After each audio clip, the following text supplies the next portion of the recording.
Hair brush makeup होता है, HD makeup होता है जी।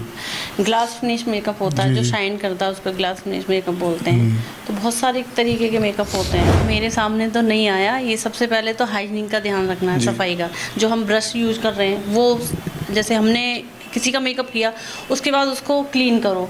ब्यूटी ब्लेंडर है जिससे हम फाउंडेशन वगैरह लगा रहे हैं, उसको भी क्लीन करो। तो सबसे पहला हाइजीन, सफाई का ध्यान रखना है। तो उसकी वजह से किसी के हो जाते हैं, लेकिन मेरे साथ ऐसा कभी नहीं हुआ है। मैं तो सबसे पहले हाइजीन पे सबसे ज़्यादा ध्यान देती हूँ। और ब्राइडल मेकअप के लिए एचडी मेकअप हो गया और एयर ब्रश मेकअप हो गया, तो बहुत सारे अलग होते हैं। नमस्कार दोस्तों, मैं दीपक कुमार दुबे, HBN न्यूज़ में आज आपका फिर से स्वागत है।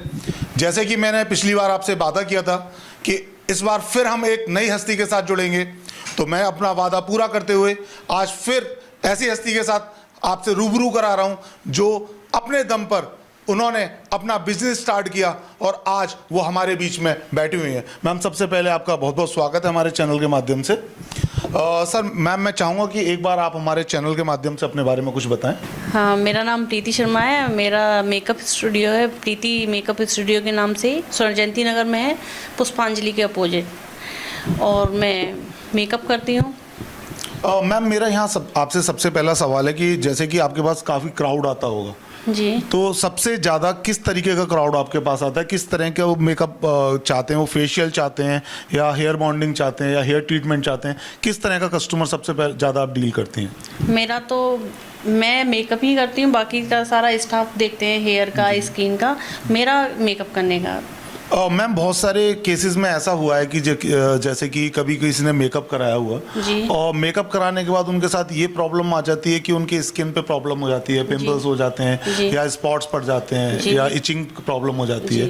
तो ऐसा क्यों होता है और क्या आपके सामने भी ऐसा कोई केसेस आए हैं? मेरे सामने तो नहीं आया। ये सबसे पहले तो हाइजीन का ध्यान रखना है, सफाई का। जो हम ब्रश यूज कर रहे हैं वो, जैसे हमने किसी का मेकअप किया उसके बाद उसको क्लीन करो।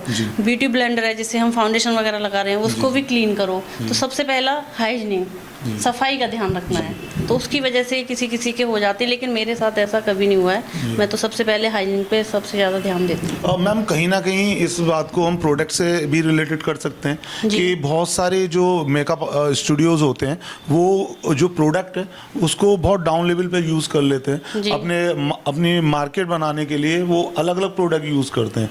तो कहीं ना कहीं कोई स्किन उसको कैप्चर कर पाती है, कोई नहीं कर पाती। होता है कि एक्सपायर यूज कर लिया। जी। एक्सपायर प्रोडक्ट यूज करेंगे तो उससे तो होगा, स्किन खराब होगी।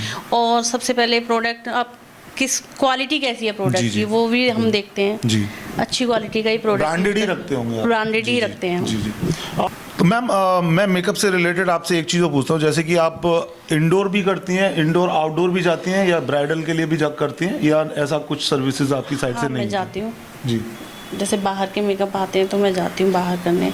तो मैम, अगला मेरा सवाल ये है आपसे कि मेकअप काफ़ी तरीके के होते हैं जी, तो आप किस किस तरीके के मेकअप करती हैं मैम? हेयर ब्रश मेकअप होता है, एचडी मेकअप होता है जी, ग्लास फिनिश मेकअप होता है, जो शाइन करता है उसको ग्लास फिनिश मेकअप बोलते हैं। तो बहुत सारे तरीके के मेकअप होते हैं। मैम, ब्राइडल मेकअप एक कुछ डिफरेंट टाइप होता है। जो नॉर्मल लोग अपने मेकअप कराते हैं और ब्राइडल मेकअप में बहुत ज़्यादा डिफरेंट होता है। उसमें प्रोडक्ट का भी फर्क होता है। और ब्राइडल मेकअप के लिए एचडी मेकअप हो गया और एयर ब्रश मेकअप हो गया, तो बहुत सारे अलग होते हैं मेकअप। मैम, आप कोर्सेज भी कराते हैं इस मेकअप से रिलेटेड? किस तरह के कोर्सेज हैं आपके मैम? मास्टर क्लास भी देते हैं जो 7 डेज का होता है। बेसिक टू एडवांस भी देते हैं जो 1 मंथ का होता है। मैडम, इसके लिए आपने कुछ फैसिलिटीज रखी हुई हैं, फैकल्टी भी रखी होंगी? हाँ, मेरा स्टाफ है। मैम, और कौन कौन से कोर्सेज कराते हैं आप मेकअप के अलावा? हेयर का भी है, स्किन का भी है। जी। मैम, जैसे कि हम देखते हैं कि आज की डेट में जो गर्ल्स हैं वो अपने पैरों पर खड़ा होना ज़्यादा प्रीफर करती हैं, सेल्फ डिपेंडेंट रहना पसंद करती है। लेकिन आपके पास तो काफ़ी सारे ऑप्शन थे। जैसे आप यूपीएससी कर सकती थी, पुलिस ज्वाइन कर सकती थी या टीचर बन सकती थी, लेकिन फिर ये ब्यूटी पार्लर ही क्यों? हाँ, मेरे हस्बैंड इंडियन नेवी में थे और 2018 में मेरे थायराइड कैंसर हुआ था। तो उस चीज़ से बाहर निकालने के लिए मुझे सजना संवरना भी अच्छा लगता था, मेकअप करना, और दूसरों के मैं कर भी देती थी। जैसे बाहर रहती थी बॉम्बे या चेन्नई, जहाँ पे भी मेरे साथ की थी। तो मेरे हस्बैंड ने सोचा कि ये बोलते हैं ना खुशी के लिए, वो चीज़ फिर मैंने कोर्सेज करे, बॉम्बे से कोर्स करा मैंने।